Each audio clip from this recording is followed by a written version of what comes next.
Nombre chapitre 5. L'Éternel parla à Moïse. Et dit, ordonne aux enfants d'Israël de renvoyer du camp tout lépreux.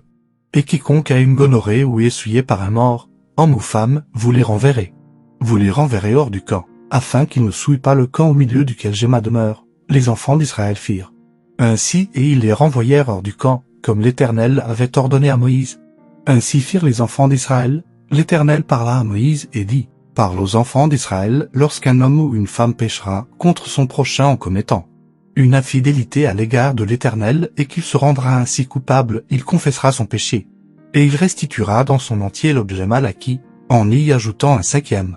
Il le remettra à celui envers qui il s'est rendu coupable, s'il n'y a personne qui ait droit à la restitution de l'objet mal acquis. Cet objet revient à l'Éternel, au sacrificateur, outre le bélier expiatoire avec lequel on fera l'expiation pour le coupable. Toute offrande de choses consacrées par les enfants d'Israël appartiendra au sacrificateur à qui elles seront présentées. Les choses que l'on aura consacrées lui appartiendront. Ce qu'on lui aura remis lui appartiendra. L'Éternel parla à Moïse et dit, parle aux enfants d'Israël et tu leur diras, si une femme se détourne de son mari et lui devient infidèle, si un autre a commerce avec elle, et que la chose soit cachée au lieu de son mari, si elle s'est souillée en secret sans qu'il y ait de témoin contre elle, et sans qu'elle ait été prise sur le fait. Et si le mari est saisi d'un esprit de jalousie et a des soupçons sur sa femme, qui s'est souillée, ou bien s'il est saisi d'un esprit de jalousie et a des soupçons sur sa femme, qui ne s'est point souillée, cet homme amènera sa femme au sacrificateur, et apportera en offrande pour elle un 10e d'épha de farine d'orge.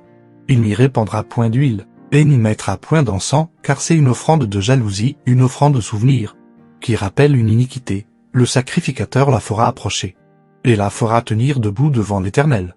Le sacrificateur prendra de l'eau sainte dans un vase de terre. Il prendra de la poussière sur le sol du tabernacle, et la mettra dans l'eau. Le sacrificateur fera tenir la femme debout devant l'Éternel.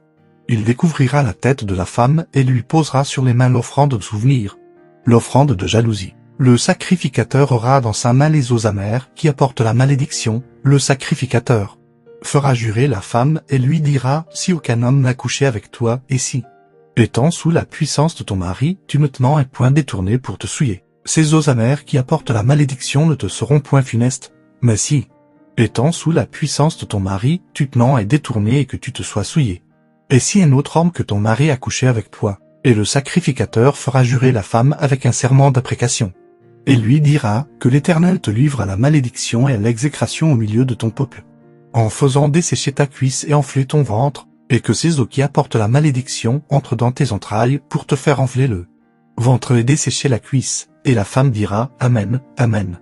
Le sacrificateur écrira ces imprécations dans un livre, puis il les effacera avec les eaux amères, et il fera boire à la femme les eaux amères qui apportent la malédiction. Et les eaux qui apportent la malédiction entreront en elle pour produire l'amertume. Le sacrificateur prendra des mains de la femme l'offrande de jalousie. Il agitera l'offrande de côté et d'autre devant l'Éternel et il l'offrira sur l'autel. Le sacrificateur prendra une poignée de cette offrande comme souvenir, et il la brûlera sur l'autel. C'est après cela qu'il fera boire les eaux à la femme. Quand il aura fait boire les eaux, il arrivera, si elle s'est souillée et a été infidèle à son mari, que les eaux qui apportent la malédiction entreront en elle pour produire l'amertume. Son ventre s'enflera, sa cuisse se desséchera, et cette femme sera en malédiction au milieu de son peuple. Mais si la femme ne s'est point souillée et qu'elle soit pure, elle sera reconnue innocente et aura des enfants. Telle est la loi sur la jalousie, pour le cas où une femme sous la puissance de son mari se détourne et se souille, et pour le cas où un mari saisi d'un esprit de jalousie a des soupçons sur sa femme. Le sacrificateur la fera tenir debout devant l'Éternel et lui appliquera cette loi dans son entier. Le mari sera exempt de faute, mais la femme portera la peine de son iniquité.